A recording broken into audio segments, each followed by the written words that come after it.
you do a show, like you were saying, in English and in Arabic. Mhm.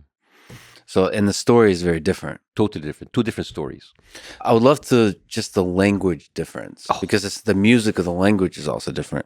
So, like, what's how can you convert it into words? But what's the difference in the music of the languages? I'll tell you. Because I thought about that a lot. All right. Okay. So when I was doing the English first, Yeah. I actually had good jokes, but I was missing the delivery because the cadence and the music and the rhythm is different.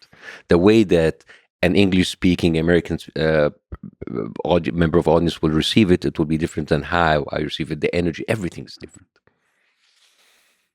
So when I kind of like got it, I didn't know how to switch back to Arabic. Oh wow. Yeah. Fascinating. Because here's the thing, with English stand-up comedy, you have a huge library. You have like a legacy. You have like years and years and years and years of people doing comedy. But in Arabic, it's very new to us. And most of the Arabic stand-up comedy, especially in Egypt, is very tamed. Mhm. This is kind of like, imagine the stand-up comedy scene in America 1960s before Lenny Bruce. Oh, so no swearing, conservative, No careful. swearing, nothing conservative, everything kind of sex like, talk, yeah, right, it's yeah. kind of like very. So I didn't know what to do with Arabic. So I broke the barriers. I became Lenny Bruce. I became George Collins. So I went in and I changed the whole 7 thing. words you're not allowed to say. Whatever. For me, there 15 words. But There's a lot. Arabic is a very rich language. Yeah. So when I did, here's the difference between the Arabic and the English show. The English show, surprise, surprise, is a unifying language, even for a group of Arabs. So if I give the same exact show to the same 1,000 audience members in the same theater, and they're the same people, same makeup of like Lebanese, Egyptian, Syrian, Saudis, English will be a unifying language.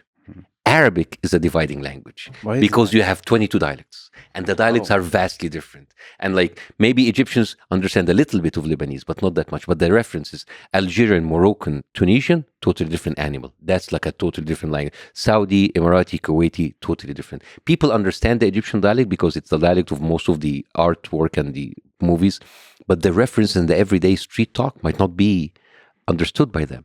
So now I have to go in and talk to all of these dialects together. So I formed my big part of my show is like, what are you guys expecting of this? This is we gonna, when I go do profanity and you're gonna like it.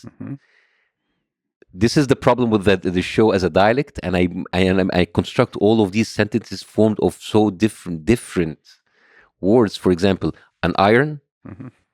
In any Arabic dialect is an iron. In Saudi Arabia, it means ass.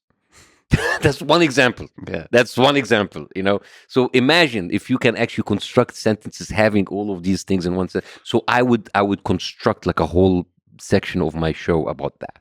So it's really very much about like self-reflective on language and the limits of language that's allowed. And the limits of language. And I tell them, part of the show is like, I know what's the problem with me doing Arabic. It's like, if this was an English show and I was telling you fuck and shit and bitch, you'll be ha ha ha. But if I do one swear word, all of you will cringe.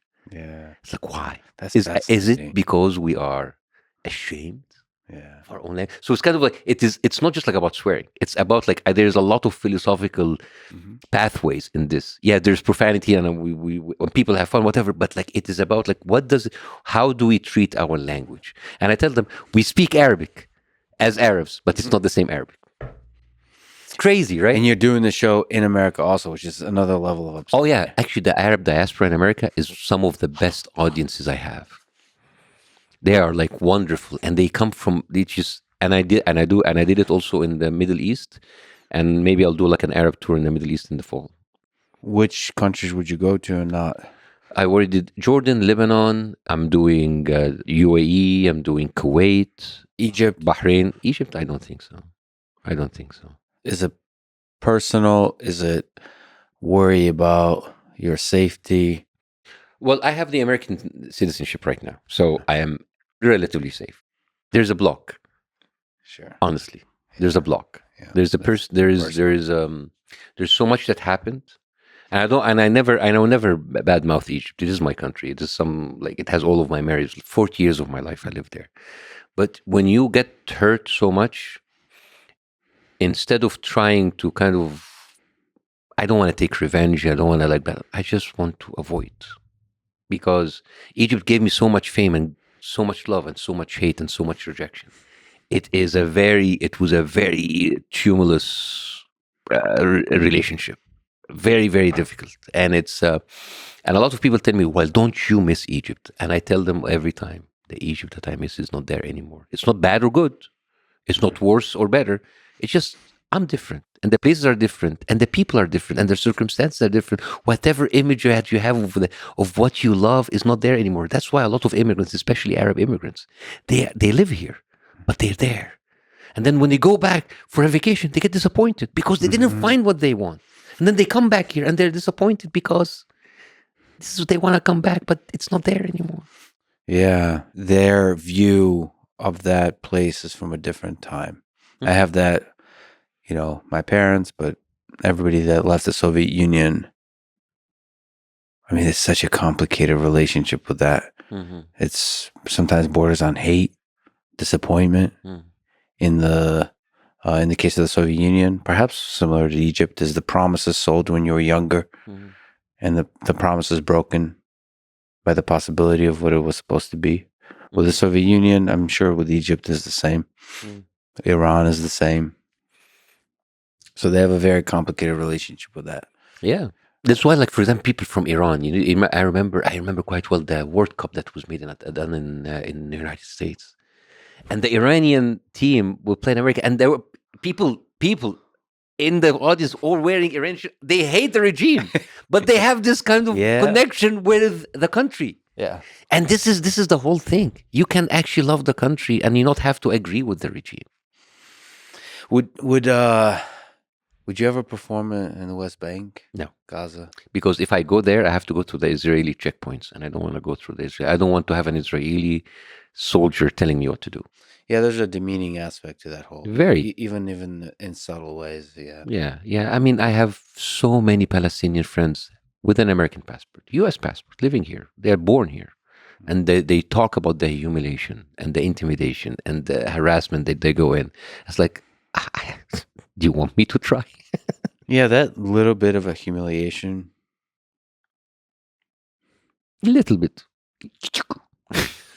Oh, sometimes it's major, but I know. I noticed that even a little bit is after a lifetime of that, it can turn to hate towards the other. Yeah, and resentment. And then how do you do anything with that resentment? I have a friend of mine. He is from Palestine, from the West Bank. He's American here. He's born here, and we talk about. We have, of course, all of this discussion about what happened. And he tells me, in October 11th, in the West Bank, and there was a village called Kosra. And on that village, like, the settlers went in around the village and they sent a message on Facebook as like, you rats, get out of your sewers and we're going to be waiting for you. Intimidation through technology. And then they went...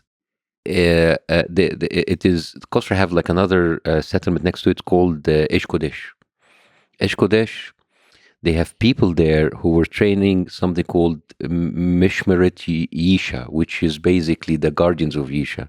And it's like a paramilitary group that trains other settlers on military combat, give them weapons and do like military drills. And they went there like militarized and went there. And it was actually co-founded by a Jew from Brooklyn, not even, and like an Israeli.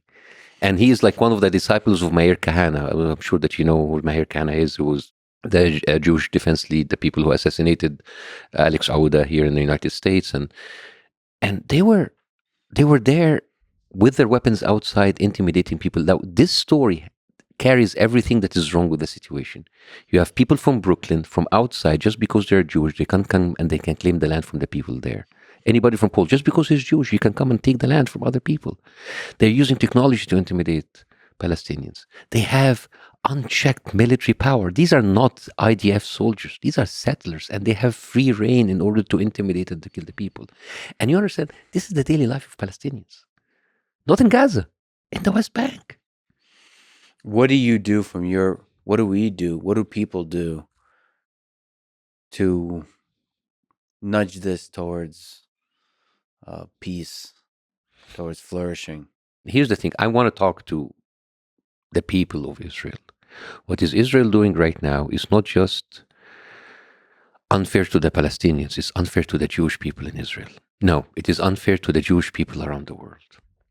Because the way that Israel links itself to Judaism, at a certain point, remember like ISIS and Qaeda and when everybody hated Muslims? Sometimes humans are simple.